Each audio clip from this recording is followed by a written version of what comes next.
स्वागत है हिमांशु जी। धन्यवाद, बहुत बहुत धन्यवाद। प्रदूषण की समस्या सामाजिक है कि राजनीतिक, और इसका हल क्या है? सामाजिक समस्या है और इसका जो हल है हम लोग वही हल निकालने का काम कर रहे हैं। अच्छा। और मैं एक शिक्षक हूँ, मेरा नाम हिमांशु मिश्र है जी। और हम लोग पिछले 4 सालों से हर रविवार पौधे रोपित करते हैं। और जो ये सामाजिक समस्या है, समाज में पर्यावरण में व्याप्त ये जो प्रदूषण है, इसके खिलाफ हम लड़ने का काम कर रहे हैं।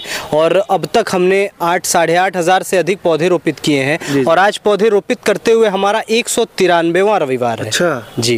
अगर ये सम प्रदूषण की बात करें तो इसको लेके तमाम डिबेट्स होते हैं, तमाम बातें होती हैं, लेकिन उसका सही समाधान पौधरोपण है, आप ये कहना चाहते हैं? बिल्कुल बिल्कुल बिल्कुल। तो संडे का दिन ही आपने क्यों चुना, रविवार का दिन चुनने का क्या कारण है? चूँकि मैं शिक्षक हूँ और हमारे साथ जो हमारे सहयोगी हैं, जो हमारे भाई हैं, वह सभी कहीं ना कहीं कार्यरत हैं। कहीं कोई प्राइवेट जॉब में है, कोई सरकारी जॉब में है, कहीं ना कहीं वो कार्यरत हैं। तो एक दिन रविवार हमें मिलता है अपने लिए, तो उसमें हम ये सोचते हैं कि समाज के लिए भी कुछ कर लें, अपने लिए भी थोड़ा समय निकाल लें। तो जो ये समाज के लिए, अपने लिए जो हम ये कर रहे हैं, ये पर्यावरण में व्याप्त जो प्रदूषण है इसको दूर करने का काम कर रहे हैं और हम पौधे रोपित करते हैं। पौधे लगाने के बाद हमने बहुत सारा ऐसा मतलब इमेज देखा है, पिक्स देखा है, वीडियोस देखे हैं, जहां नेता वगैरह पौधे लगाते हैं, उसके बाद लगा के गायब हो जाते हैं, फोटो खींच के डाल देते हैं, कुछ दिनों बाद ही वो पौधा खत्म हो जाता है जी। तो ये तो एक तरीके से हत्या हो गया है। एक छोटे से जीव को ले जाके दूसरी जगह नर्सरी से आपने हत्या कर दी। आपकी स्ट्रेटेजी क्या होती है इस चीज को ओवरकम करने के लिए? देखिए, हमारी तो प्राथमिकता ही है कि हम एक ही पौधा लगाएं लेकिन उसको बचा लें।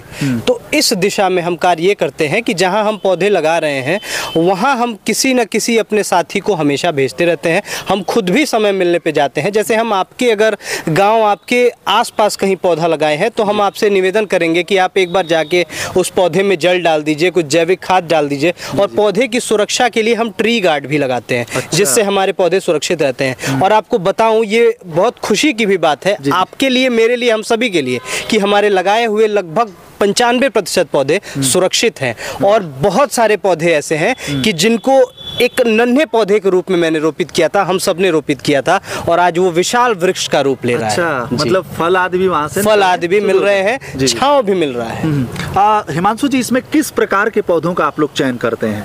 क्या ये केवल सजावटी होता है या फिर कुछ और भी? जी नहीं, हम चाहते हैं कि कुछ फलदार वृक्ष भी हम लगाएं, छायादार भी लगाएं, कहीं ऑक्सीजन प्लांट भी लगाएं। तो हर तरीके के पौधे हम रोपित करते हैं। हमारा उद्देश्य ये रहता है कि वो पौधे रोपित करें जो लंबे समय तक रहते हैं हमारे साथ। बरगद, पीपल, पाकड़, गूलर, ऐसे पौधे रोपित करते हैं। छायादार पौधे हो गए, और फलदार भी रोपित करते हैं जिसमें आम, अमरूद, लीची, आंवला, बेल, तरह तरह के पौधे हैं। कुछ ऑक्सीजन प्लांट्स भी हम रोपित करते हैं। जी। मतलब फलदार भी और छायादार दोनों चीजें, आपको फल भी मिले, आपको छाया भी मिले। बिल्कुल बिल्कुल। और हमने एक कहानी भी पढ़ी थी, उसमें अखरोट का एक व्यक्ति पेड़ लगा रहा होता है, बूढ़ा आदमी। युवा उससे पूछता है कि अरे यार, तुम मूर्ख हो क्या, इसका तो फल तुम्हें मिलेगा नहीं। तो कहीं ना कहीं आने वाली पीढ़ी के लिए भी आप लोग काम मिलेगी कर रहे हैं। और आपको इसी से जुड़ी एक मैं कहानी बताऊं। मेरे विद्यालय में जहां मैं कार्यरत हूं, वहां एक शिक्षक मिलने आए, वो वहां से रिटायर हो चुके हैं।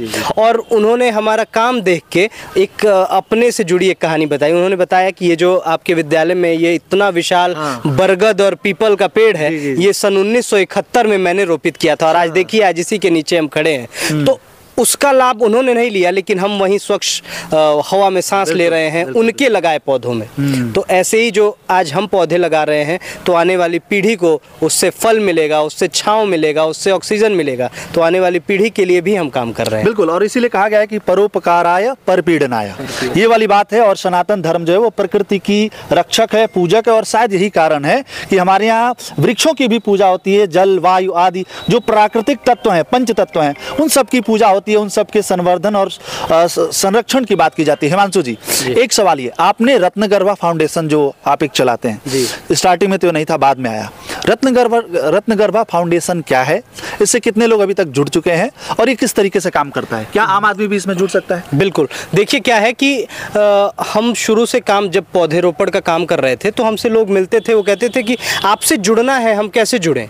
तो हमने सोचा कि एक बैनर तले अब हम काम करेंगे, और हमने रत्नगर्भा फाउंडेशन नामक एक ट्रस्ट बनाया। जी। रत्नगर्भा का अर्थ होता है रत्नों को अपने गर्भ में धारण करने वाली, यानी कि पृथ्वी। हाँ। तो और जो हम पौधारोपण करते हैं तो वो भी एक तरह के रत्न है, हम पृथ्वी के गर्भ में उसको धारण कराते हैं। तो ये रत्नगर्भा का अर्थ है।